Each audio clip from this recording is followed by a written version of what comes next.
Simulan na natin ang ating banal na misa. Sa ngalan ng Ama at ng Anak at ng Espiritu Santo. Amen. Ang pagpapala ng ating Panginoong Hesukristo, ang pag-ibig ng Diyos Ama, at ang pakikipagkaisa ng Espiritu Santo naway sumainyong lahat. At sumayo din. Tayo ay nasa ikawalong araw sa siyam na araw na paghahanda natin para sa Episcopal Ordination of Our Lady of Fatima dito sa inyong parokya sa Urduha. Kaya ang tema ay Trusting in God's Providence, pagtitiwala sa awa, paggabay, at kabutihan ng Diyos. Ipanalangin natin sa banal na Eucharistia na ito na sana'y bigyan tayo ng Panginoon ng biyaya ng pagtitiwala, buong pagtitiwala sa Kanyang kalooban sa ating buhay. Mga kapatid, aminin natin ang ating mga kasalanan upang tayo'y maging marapat na gumanap sa banal na pagdiriwang. Inaamin ko sa makapangyarihang Diyos at sa inyo mga kapatid, na lubha akong nagkasala sa isip, sa salita at sa gawa, at sa aking pagkukulang. Kaya isinasamo ko sa mahal na Birheng Maria, sa lahat ng mga anghel at mga banal, at sa inyo mga kapatid, na ako'y panalangin sa Panginoong ating Diyos. Kaawaan tayo ng makapangyarihang Diyos, patawarin tayo sa ating mga kasalanan, at patnubayan tayo sa buhay na walang hanggan. Amen. Panginoon, kaawaan mo kami. Panginoon, kaawaan mo kami. Kristo, kaawaan mo kami. Kristo, kaawaan mo kami. Panginoon, kaawaan mo kami. Panginoon, kaawaan mo kami. Manalangin tayo. Ama naming makapangyarihan, ipagkaloob mo sa amin ang lakas upang alalayan kaming mga mahihina. Ngayong ginugunita ang mahal na Birheng Ina ng Diyos, kaming idinadalangin niya'y makabangon nawa sa pagkalugmok sa kasalanan. Iniluluhog namin ito sa pamagitan ni Hesukristo, kasama ng Espiritu Santo, magpasawalang hanggan. Amen. Pagpapahayag mula sa aklat ni Sirach. Ang magiliw na mangungusap ay nakaahakip ng maraming kaibigan, at ang matamis na pananalitay susuklian ng magandang sagot. Makipagbatian ka sa maraming tao, ngunit isa lamang sa 1,000 ang hihingan mo ng payo. Bago ka makipagkaibigan kanino man, subukan mo muna siya at huwag mo siyang pagtitiwalaan agad. Sapagkat may mga kaibigang mapagsamantala na di mo maaasahan sa oras ng pangangailangan. May kaibigang hindi nagtatagal at nagiging kaaway mo, at ibubunyag pa niya ang pagkakagalit ninyo. Ano pat lalabas kang kahiyahiya. Mayroon ding kaibigang kasalo-salo mo sa pagkain, ngunit pababayaan ka sa oras ng kagipitan. Sa kasaganaan, didikit siya sa iyo na parang anino.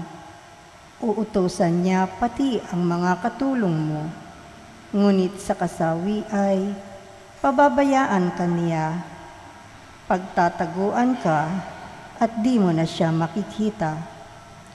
Lumayo ka sa kaaway at mag-ingat ka sa kaibigan.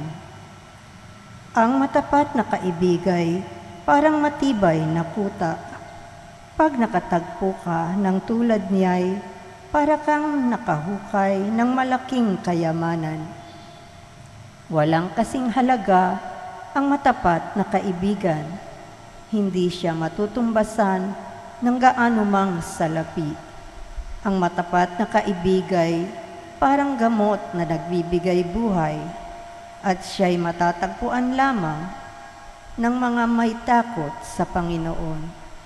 Ang may takot sa Panginoon makatatagpo ng tapat na kaibigan at ang mga kaibigan niya'y tulad niyang may takot sa Panginoon. Ang salita ng Diyos. Salamat sa Diyos. Sa pagsunod sa utos mo, poon, pangunahan mo ako. Sa pagsunod sa utos mo, poon pangunahan mo. Pupurihin kita, poon ika'y pupurihin. Ang lahat ng tuntunin mo ay ituro mo sa akin. Sa pagsunod sa utos mo, poon pangunahan mo. Sa bigay mong kautusay, lubos akong nalulugod. Iingatan sa puso ko upang ito'y di malimot. Sa pagsunod sa utos mo, poon pangunahan mo. Buksan mo ang panganingin ko pagkat nananabik masdan, yung buting idudulot sa akin ng iyong aral. Sa pagsunod sa utos mo, poon pangunahan mo. Ang lingkod mo ay turuang masunod ang kautusan. Sa utos mong mapag-akit, ako na may mag-aaral.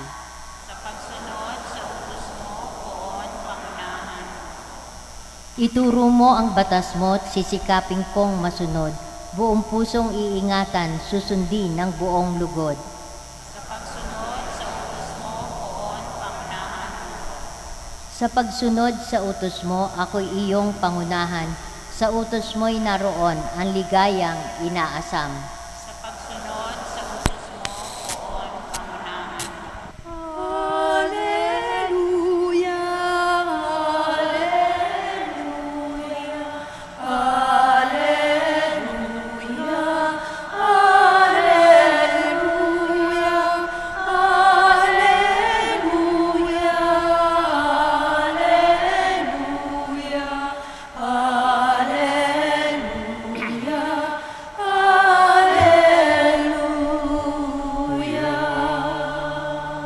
Amang Diyos ni Heso Kristo, ang salita mo'y totoo, kami ay pabanalin mo.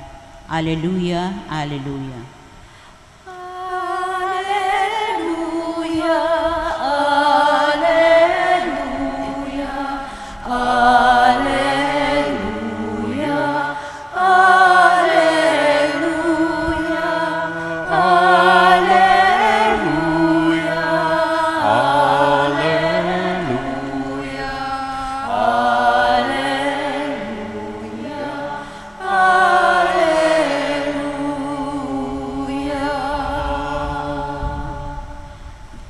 Sumainyo ang Panginoon. Ang mabuting balita ng Panginoon ayon kay San Marcos. Noong panahong iyon, si Jesus ay nagtungo sa lupain ng Judea at nagtuloy sa ibayo ng ilog Jordan. Muli siyang pinagkalipumpunan ng mga tao at tulad ng dati ay nagturo sa kanila. May mga Pariseyong lumapit kay Jesus. Ibig nilang masilo siya, kaya't kanilang tinanong, naaayon ba sa kautusan na hiwalayan ng lalaki ang kanyang asawa? Tugon niya, ano ang utos sa inyo ni Moises? Sumagot naman sila, ipinahintulot ni Moises na hiwalayan ng lalaki ang kanyang asawa matapos bigyan ng kasulatan sa paghihiwalay. Ngunit sinabi ni Jesus, dahil sa katigasan ng inyong ulo, kaya niya inilagda ang utos na ito. Subalit sa pasimula pa, nang likhain ng Diyos ang sanlibutan, nilalang niya silang lalaki at babae. Dahil dito'y iiwan ng lalaki ang kanyang ama at ina at magsasama sila ng kanyang asawa at sila'y magiging isa. Kaya't hindi na sila dalawa kundi isa. Ang pinagsama ng Diyos ay huwag paghiwalayin ng tao. Pagdating sa bahay, ang mga alagad naman ang nagtanong kay Jesus tungkol sa bagay na ito. Sinabi niya sa kanila, ang sinumang lalaking humiwalay sa kanyang asawa at mag-asawa sa iba ay gumagawa ng masama sa kanyang asawa. Siya'y nangangalunya. At ang babaeng humiwalay sa kanyang asawa at mag-asawa sa iba ay nangangalunya rin. Ang mabuting balita ng Panginoon. Pinupuri ka namin, Panginoong Hesus. Magandang gabi po sa inyong lahat.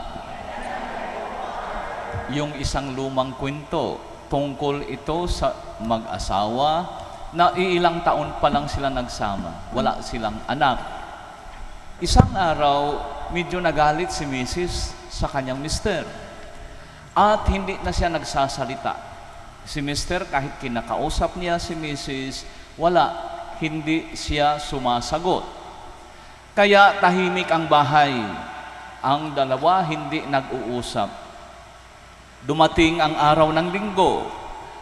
Nang bumaba si mister, nakita niya si Mrs. doon sa kusina, nagluluto. Sabi niya, magsisimba ako. Walang sagot, tahimik lang. Kaya pumunta siya sa simbahan, nagsimba, pagkatapos bumalik agad siya sa bahay. Nang bumalik siya sa bahay, medyo hinahaplos-haplos niya si Mrs. Medyo niyayakap niya ng kaunti. At medyo inaangat niya, binubuhat niya ng kaunti din. Tumingin sa kanya si Mrs. Sabi niya, aba, nagbago ang hangin, sabi niya. Baka may sinasabi si Father doon sa simbahan sa kanyang homily. Sinabi ba ni Father na you should love your enemy? Sabi naman ni Mr., ay hindi. Ang sabi ni Father kanina, you carry your cross every day.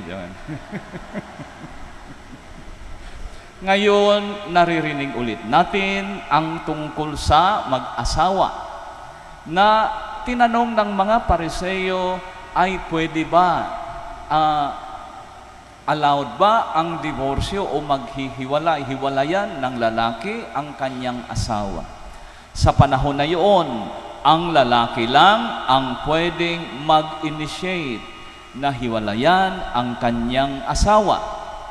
Ang sa babae naman, pwede siya mag-initiate na hiwalayan si mister kung si mister ay may sakit ng leprosy o kung di kaya may mental illness.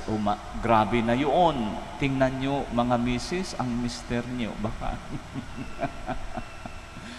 Kaya yun lang, ang babae sa panahon na yun ay property. Kaya medyo hindi maganda yun.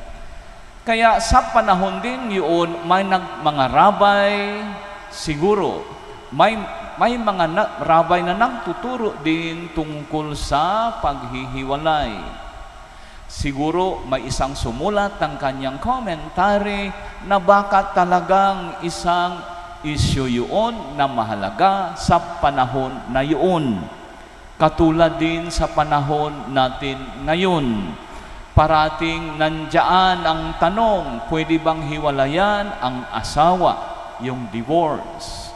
Sa atin, ang ating bansa na lang daw ang walang batas ng divorce kasama sa Vatican.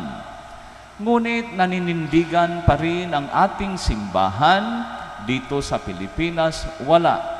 Dapat walang hiwalayan. Pangalawa din siguro na commentary sa gospel ngayon. Baka yun ang hot issue sa panahon nila dahil si Herodes, ang kanilang hari, ano ang ginawa niya? Inagaw ni Herodes ang asawa ng kanyang kapatid. Ibig sabihin, hiniwalayan ni Herodes ang kanyang asawa at inagaw pa ang asawa ng kanyang kapatid.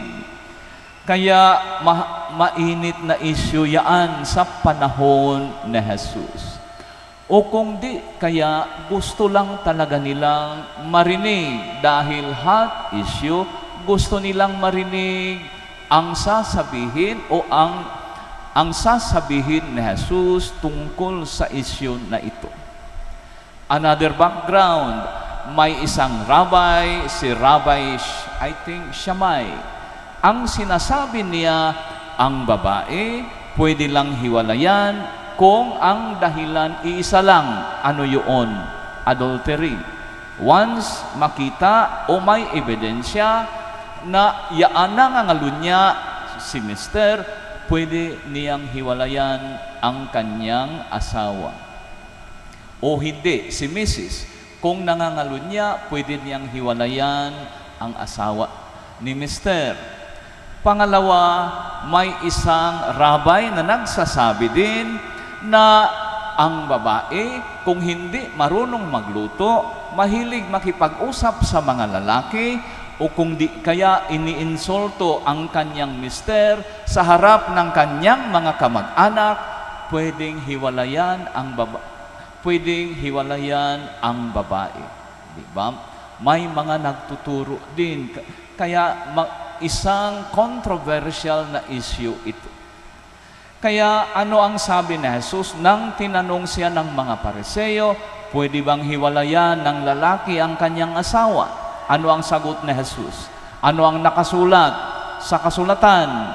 Sabi ni Moises, pwedeng sumulat ang lalaki na hiniwalayan na niya ang kanyang asawa. That's it. Ngunit ano ang sagot ni Jesus? Dahil sa katigasan ng inyong ulo, kaya sinulat yun ni Moises. Bumalik sila kay Moises.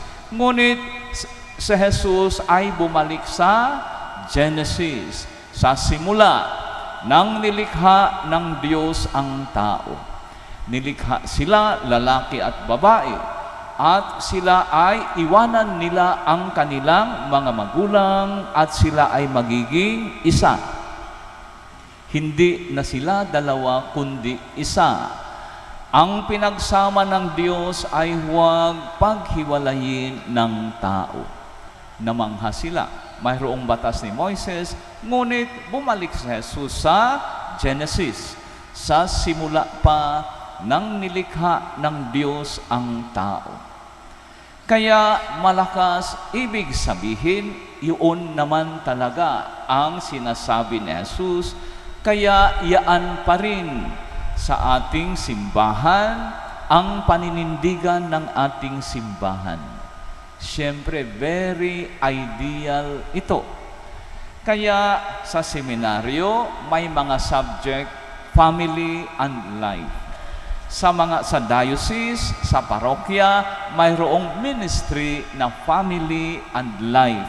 Ano ang purpose? Upang mapangalagaan ang mga pamilya. Maiwasan ang paghihiwalayan. Kaya kung minsan titingnan natin, alagaan natin ang relasyon, lalo na sa mga mag-asawa. Kadalasan, kung may kasal doon sa aming parokya, sa Mother of the Redeemer Parish, sinasabi ko sa kanila, kayong dalawa, magsasama na kayo, dapat alagaan nyo ang inyong pagmamahalan. Papaano? Una, dapat may communication kayo parati. Nag-uusap kayo parati. Lalo na ngayong panahon ng social media, cellphone, internet, para bagang wala na tayong panahon makikipag-usap. Lalo na siguro sa mga kasamahan natin sa bahay. Communication is very important in any kind of relationship. Kahit sa mga magkakaibigan, hindi ba ang mga magkakaibigan enjoy silang magkwentuhan, mag-joke, o kaya anuman ang kanilang mga sinasabi, minsan marites na nga, hindi ba? Nag-enjoy sila in their communication. In any kind of relationship, ganyan din sa mga mag-asawa. Upang malaman mo kung ano ang gusto niya at ayaw. Siyempre, wag mong gawin ang ayaw niya na mangyari. Hindi ba? Kaya once you begin to know that person, you begin to understand. Once you begin to understand that person, sana maging mas malalim ang pagmamahal. Dahil minsan, lalo na siguro sa parokya, kinikilala natin ang tao. Inuunawa natin ang kanyang background. Minsan, kung galit tayo, in order to control that person.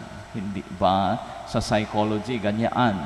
To know, to understand, to control the person.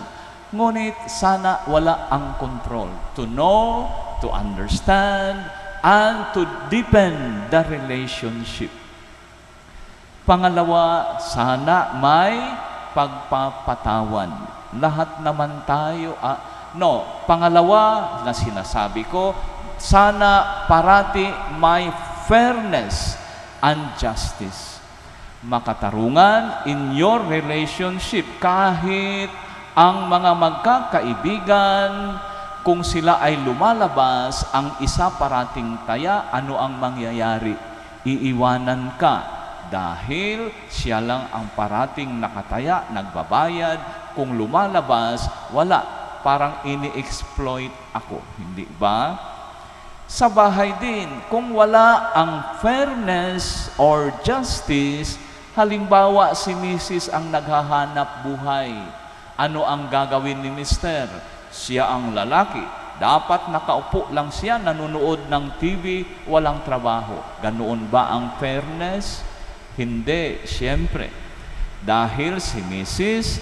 ang nagtatrabaho, dapat si Mr. sa gawaing bahay. That's fair, hindi ba? Kung walang fairness or justice in any kind of relationship, hindi magtatagal yun. So, kung gusto nating tumagal ang pagsasama, maging malalim ang pagmamahalan, basic principle, may basic na mga bagay na dapat gawin. Dapat fair ka o makatarungan in dealing with your partner. Dahil kung parati ang boses mo ang nangingibabaw, wala ka pa namang hanap buhay, ano ang mangyayari? Ay kahit sa simbahan, walang hiwalayan, ay magtatago na ako, ayoko na sa kanya. Di ba? Kaya kung wala, una, communication. Pangalawa, fairness and justice. Pangatlo, forgiveness. Dahil mga tao lang tayo. But, please, do not exploit, huwag nating i-exploit ang ating partner, ang ating kaibigan. Once sasabihin natin, nagpapatawad naman yun, okay lang ako, hindi ba? Ay, yaan, hindi magandang palatandaan yun. Once nagkamali, humingi ng kapatawaran, huwag nyo nang gawin. Once inaabuso ang isang tao, ay iniiwasan, tatakasan ka talaga. Hindi ba? Ay, hindi ko alam. Wala akong hindi. Kaya, ano ang una? Communication, fairness and justice, forgiveness. Ang pagpapatawad ay bahagi din ng ating pananampalataya. Sana ang panalangin natin parati, Lord, bigyan mo ako ng biyaya, biyayayaan. Hindi lang basta-basta mong hinihingi yaan. Dahil hindi madaling magpatawad. Kaya magdasal tayo, Lord, bigyan mo ako ng biyaya, ng lakas, na makayanan kong magpatawad sa pasaway na ito. Hindi ba? Dahil kung sarili mo lang, hindi ka nagdadasal, mahihirapan ka. Hindi ba? Dahil ang Diyos natin ay Diyos ng awa at habag. Then, communication, fairness and justice, forgiveness. Ano ang pang-apat? Prayer. Siyempre, dapat kasama nyo ang inyong mister, ang inyong misis dito sa simbahan. Father, pupunta ako sa simbahan dahil maingay si misis sa bahay. Gusto kong iwanan. Tama ba? Gusto kong magkaroon ng hindi. Huwag naman. Prayer. Dahil nandito kayo sa simbahan, kumbidahin nyo ang inyong mister, ang inyong mga anak. Una, may experience ako sa parokya nung may isang nanay. Talagang nagsisimba siya parati, linggo-linggo. Malapit lang siya doon sa altar na parang naging familiar na siya.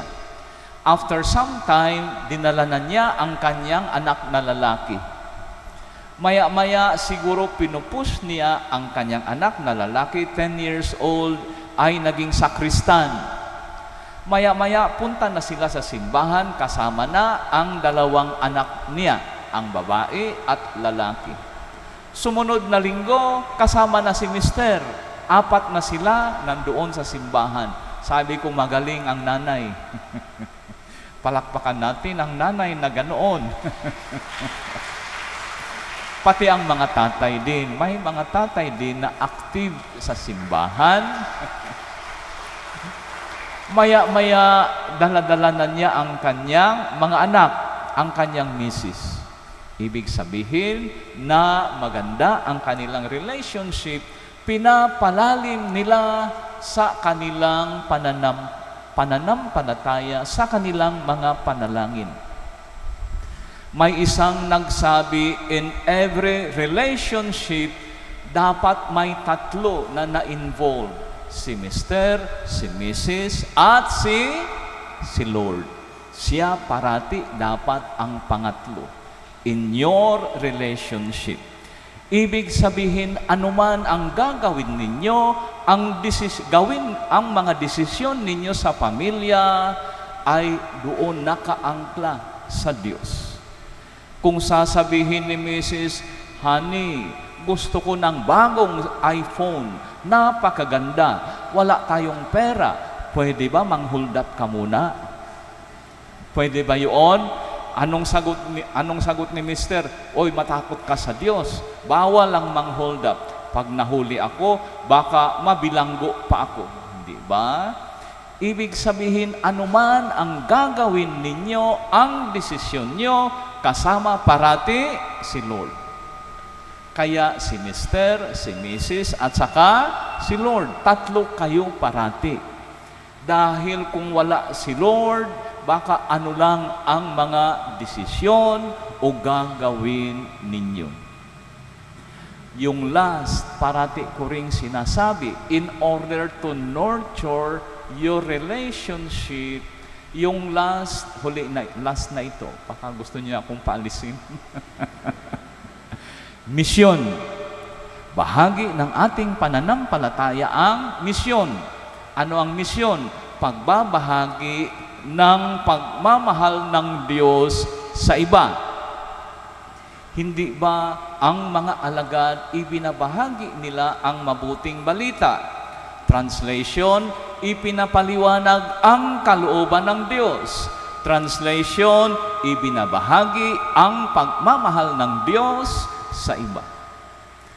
Kaya ang mga mag-asawa na alam nilang may misyon sila sa pagtulong sa kapwa ay nagpapalakas din sa kanilang pag-iibigan, pagmamahalan sa isa't isa.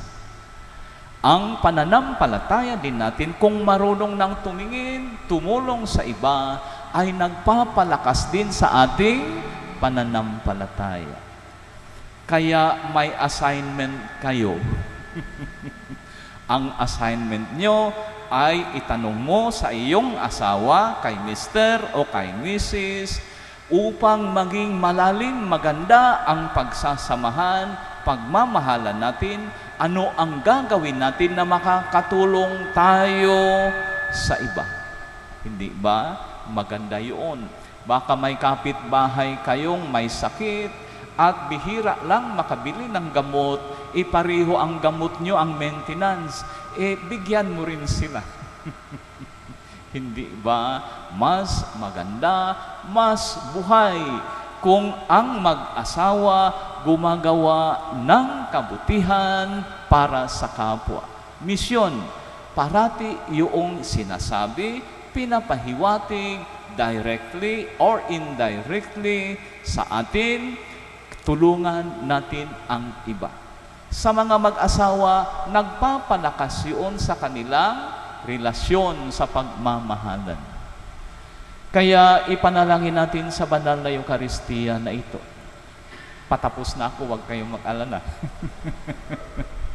Na sana ang panalangin ko lang din naman mapalalim ng bawat mag-asawa ang kanilang pagmamahalan.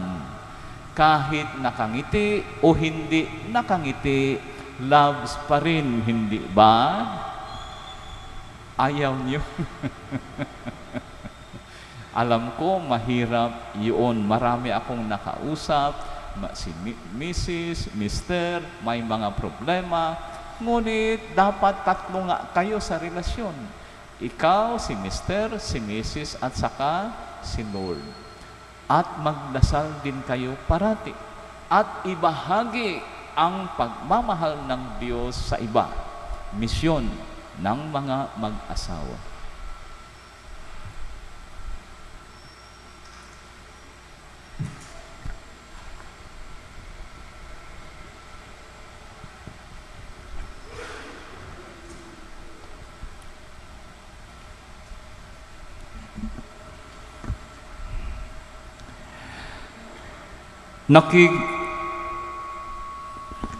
Nakikibahagi sa paglikha ng Diyos ng bagong buhay ang mga asawa at mga may buhay at mga may bahay para sa mga pangangailangan ng mga magulang at mga anak. Ang ating kahilingan ngayon, ang atin pong itutugon, Panginoon, basbasan mo ang aming mga mag-anak. Panginoon, basbasan mo ang aming mga mag-anak. Ang ating simbahan naway maging totoo sa kanyang pagtatanggol sa integridad ng sakramento ng kasal at ng pamilya. Manalangin tayo sa Panginoon. Panginoon, basbasan mo ang aming mga mag-anak. Ang mga pinuno ng gobyerno at mga mambabatas naway magpasa ng mga batas at panuntunan na magtatag ng pamilya at hindi sumisira nito. Manalangin tayo sa Panginoon. Panginoon, basbasan mo ang aming mga mag-anak. Sa mga pamilya na nasira ng diborsyo o kaya ng paghiwalay, naway makatagpo sila ng suporta at pang-unawa mula sa mga komunidad ng kanilang kinabibilangan. Manalangin tayo sa Panginoon. Panginoon, basbasan mo ang aming mga mag-anak. Sa mga pamilya, naway magbigay ng inspirasyon sa kanilang pamumuhay bilang komunidad ang mga ehemplo ni Maria at Jose. Manalangin tayo sa Panginoon. Panginoon, basbasan mo ang aming mga mag-anak. Ang ating yumaong mga kamag-anak at mga kaibigan, naway makakita ng kasiyahan sa kapayapaan na walang hanggang tahanan ng Diyos. Manalangin tayo sa Panginoon. Panginoon, basbasan mo ang aming mga mag-anak. Ang bawat individual at mga pamilya nag-aalay kaloob at mag-aalay kaloob ngayong buwan ng Pebrero, naway patuloy na magbahagi, tanda ng kanilang pagsamba, pasasalamat at pagtitiwala sa Diyos na nagpapala. Manalangin tayo. Panginoon, basbasan mo ang aming mga mag-anak. Ang bawat pamilyang sinisimbolo ng mga nakasinding kandila sa lahat ng ating mga misa, naway matugunan ng kanilang mga intensyon. Manalangin tayo. Panginoon, basbasan mo ang aming mga mag-anak.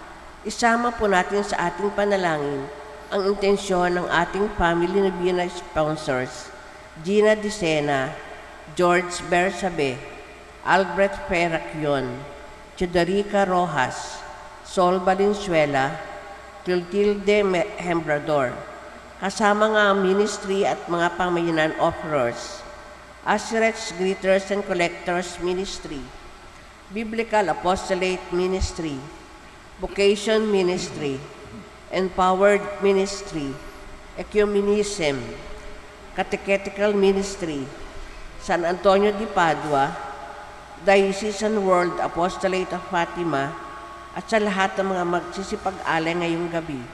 Manalangin tayo. Panginoon, basbasan mo ang aming mga mag-anak. Diyos ng pag-ibig, nilikha mo kaming lalaki at babae upang ipagpatuloy ang iyong paglikha. Ang pag-ibig namin sa isa't isa naway sumalamin sa iyong pananatili sa amin. Hinihiling namin ito sa pamagitan ni Kristo ng aming Panginoon. Amen. May gagawin ako. Bless lang.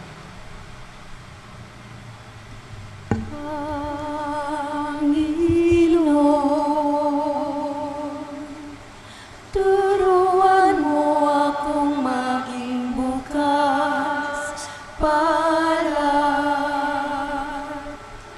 Turuan mo akong maglingkod sa iyo, na magbigay ng ayon sa nararapat, na walang hinihintay mula sa'yo, na mag-ibang di inalintana, mga hirap na dinaranas sa tuwin ay magsumikap na hindi humahanap ng kapalit na kakinawan, na di naghintay kundi ang aking mabatid, na ang loob mo'y siyang sinusundan. Panginoon, turuan mo akong maging bukas palad. Turuan mo akong maglingkod sa iyo, na magbigay ng ayon sa nararapat,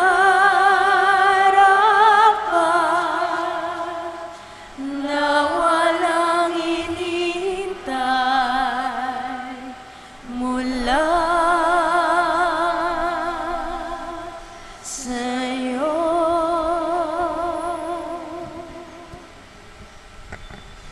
Manalangin kayo mga kapatid upang ang paghahain natin ay kalugdan ng Diyos amang makapangyarihan.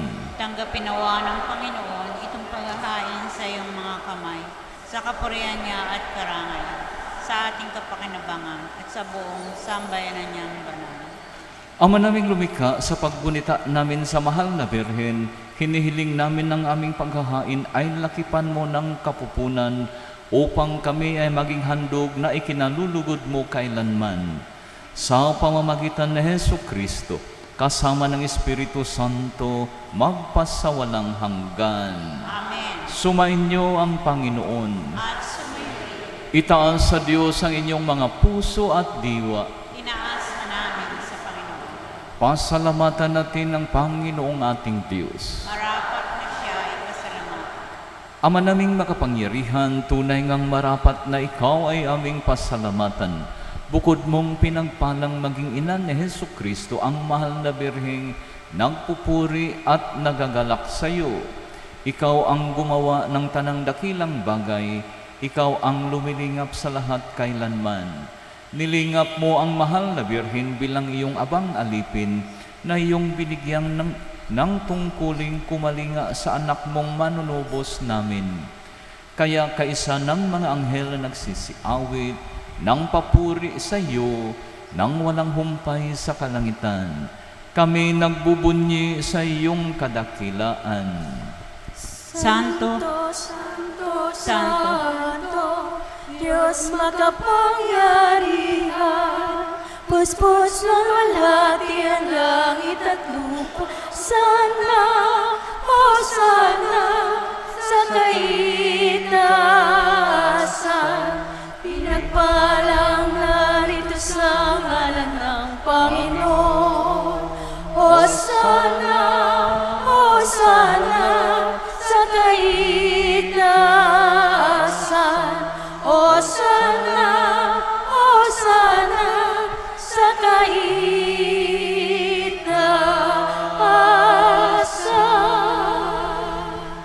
Ama naming banal, ikaw ang bukal ng tanang kabanalan. Kaya sa pamagitan ng iyong Espiritu, gawin mong banal ang kaloob na ito upang para sa amin maging katawan at dugo ng aming Panginoong Heso Kristo.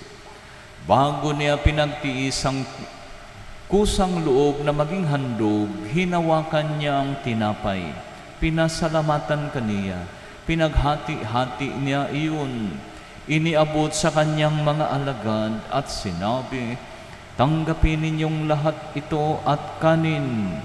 Ito ang aking katawan na ihahandog para sa inyo."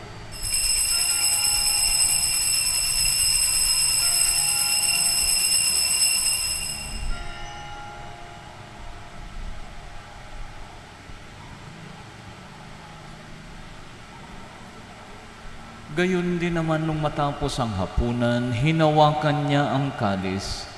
Muli kanyang pinasalamatan. Iniabot niya ang kalis sa kanyang mga alagad at sinabi, "Tanggapin ninyong lahat ito at inumin. Ito ang kalis ng aking dugo, ng bago at walang hanggang tipan. Ang aking dugo na ibubuhos para sa inyo at para sa lahat. Sa ikapagpapatawad ng mga kasalanan, gawin ninyo ito sa pag-alala sa akin."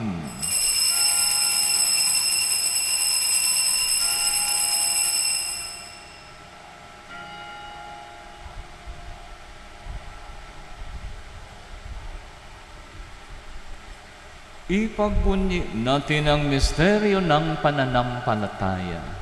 Si Kristo'y namatay, si Kristo'y nabuhay, si Kristo'y babalik sa wakas ng panahon.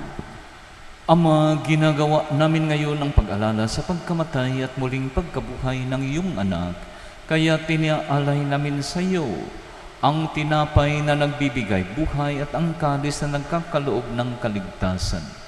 Kami nagpapasalamat dahil kami iyong minarapat na tumayo sa harap mo para maglingkod sa iyo. Isinasamo namin kaming magsasalo-salo sa katawan at dugo ni Kristo ay mabuklod sa pagkakaisa sa pamamagitan ng Espiritu Santo. Ama, lingapin mo ang iyong simbahang laganap sa buong daigdig. Puspusin mo kami sa pag-ibig, kaisa ni Francisco na aming Papa, ni Roberto na aming Obispo at ng Tanang Kaparian. Alalahanin mo rin ang mga kapatid naming nahimlay nang may pag-asang sila'y muling mabubuhay. Gayon din ang lahat ng mga pumanaw, kaawaan mo sila at patuloyin sa iyong kaliwanagan. Kaawaan mo at pagindapatin kaming lahat na makasalo sa iyong buhay na walang wakas.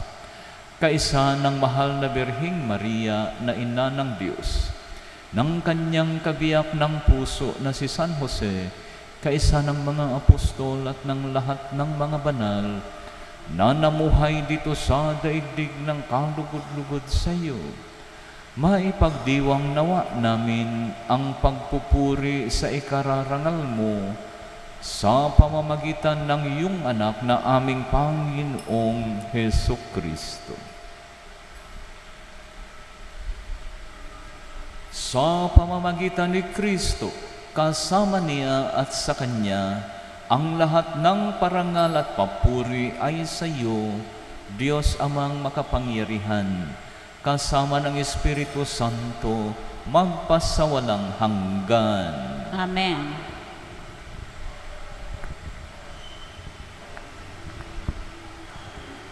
Sa tagubilin ng mga nakagagaling na utos sa turo ni Jesus na Panginoon natin at Diyos, ipahayag natin ng lakas loob.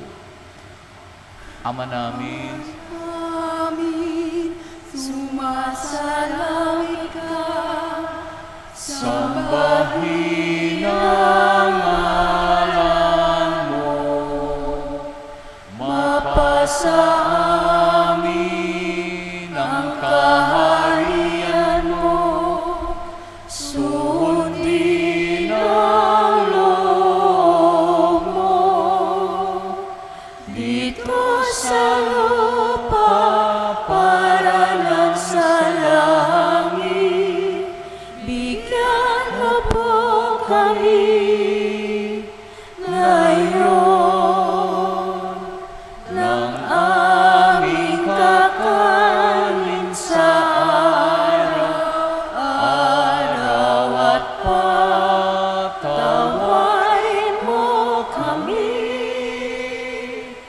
sa aming mga sala para ng pagpapatawad namin sa nakakasala sa amin. At huwag mo kaming ipahintulot sa tukso, at yadya mo kami sa lahat ng masama. hinihiling namin kami adya sa lahat ng masama, pagkalooban ng kapayapaan araw-araw, iligtas sa kasalanan at ilayo sa lahat ng kapahamakan, samantalang aming pinananabikan ang dakilang araw ng pagpapahayag ng tagapagligtas naming si Hesu Kristo. Sapagkat sa iyo ang kaharian at ang kapangyarihan at ang kapurihan magpakailanman. Amen. Panginoong Hesu Kristo, sinabi mo sa iyong mga apostol, kapayapaan ang iniiwan ko sa inyo. Ang aking kapayapaan ang ibinibigay ko sa inyo. Tunghayan mo ang aming pananampalataya at huwag ang aming pagkakasala. Pagkalooban mo kami ng kapayapaan at pagkakaisa ayon sa iyong kalooban, kasama ng Espiritu Santo, magpasawalang hanggan. Amen. Ang kapayapaan ng Panginoon ay laging sumainyo. At sumayo rin. Magbigayan kayo ng kapayapaan sa isa't isa. Kordero ng Diyos na nag-aalis ng mga kasalanan ng sanlibutan, maawa ka sa amin. Kordero ng Diyos na nag-aalis ng mga kasalanan ng sanlibutan, maawa ka sa amin. Kordero ng Diyos na nag-aalis ng mga kasalanan ng sanlibutan, ipagkaloob mo sa amin ang kapayapaan. Ito ang kordero ng Diyos. Ito ang nag-aalis ng kasalanan ng sanlibutan. Mapalad ang mga inaanyayahan sa kanyang piging. Panginoon, hindi ako karapat-dapat na magpatuloy sa iyo. Ngunit sa isang salita mo lamang, ay gagaling na ako.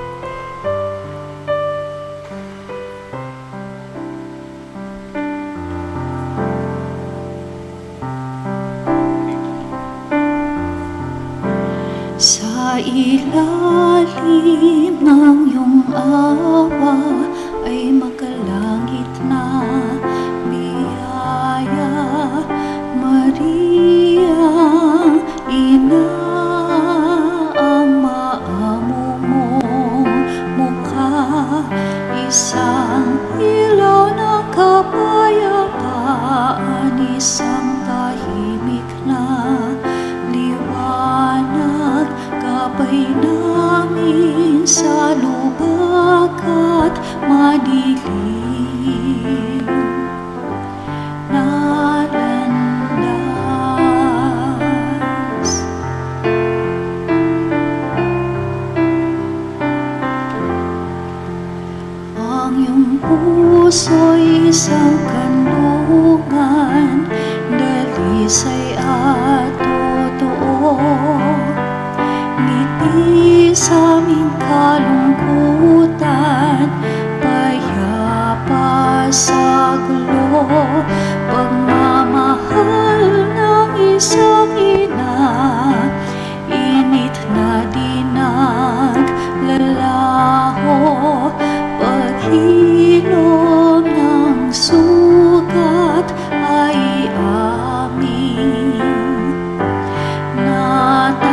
mata mo.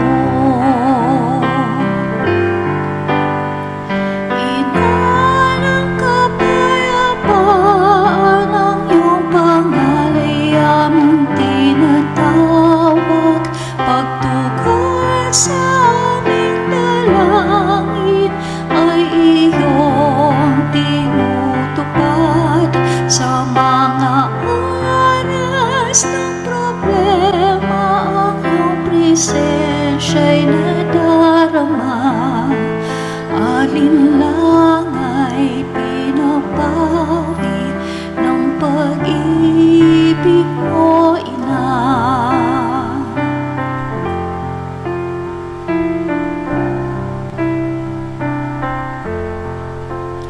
O mahal namin Maria, Ina ng kapayapaan, hangad namin tuwina ang iyong awa at biyaya para sa kapayapaan at tahimik na sanlibutan. Patuloy na mananalangin ng may pagpapakumbaba. Ina ng kapayapaan, ang iyong pangalay aming tinatawag. Pagtugon sa aming dalangin ay iyong tinutupad. Sa mga oras ng problema, ang iyong presensya'y nadarama. Alinlanga'y pinapawi ng pag-ibig mo, Ina. Ina ng kapayapaan, Birhen ng Fatima ng Urduha, sa hilagang Caloocan, ikaw ang reyna at ina. Ina na mapagkatili, Ina namin banal. Ina ng kapayapaan, o Ina namin mahal. Ina na mapagkatili, Ina namin banal. Ina ng kapayapaan, o Ina namin mahal.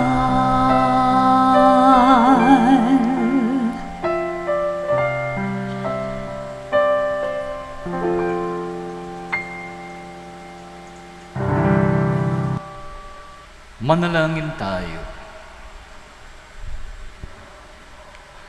Ama naming mapagmahal, ang aming pagsasalo sa haing nagbibigay buhay sa paggunita namin sa mahal na ina ng iyong anak ay magdulot nawa sa amin ng iyong kagandahang loob upang lagi naming madama ang iyong paglingap sa pamamagitan ni Hesukristo kasama ng Espiritu Santo magpasawalang hanggan. Amen. Magsiluhod po ang lahat. Prayer to Our Lady of Fatima. O Most Holy Virgin Mary, Queen of the Rosary and Mother of Mercy, we turn to you with hearts full of gratitude and hope. In your apparitions at Fatima, you called us to prayer, penance, and conversion. Now, as we prepare for your episcopal coronation, we entrust our lives, our families, and our parish community to your maternal care. Guide us closer to your Son, Jesus, and help us to respond to your call with faith and love. O Immaculate Heart of Mary, we humbly ask you to intercede for us during this novena. Help us to grow in faith, hope, and love. Protect us from sin. Strengthen us in trials and guide us along the path of eternal life. As we honor you with this coronation, may we also honor your Son, Jesus Christ, in all that we do. Mary, Queen of the Most Holy Rosary, may your episcopal coronation remind us of your constant presence in our lives. Reign in our hearts, protect us from harm.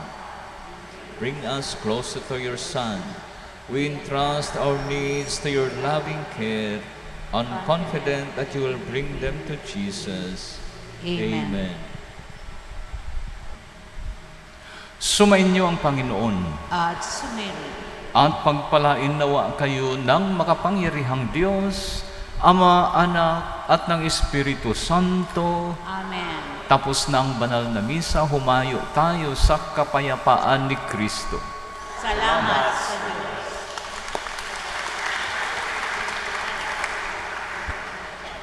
Magsiluhod po ang lahat. O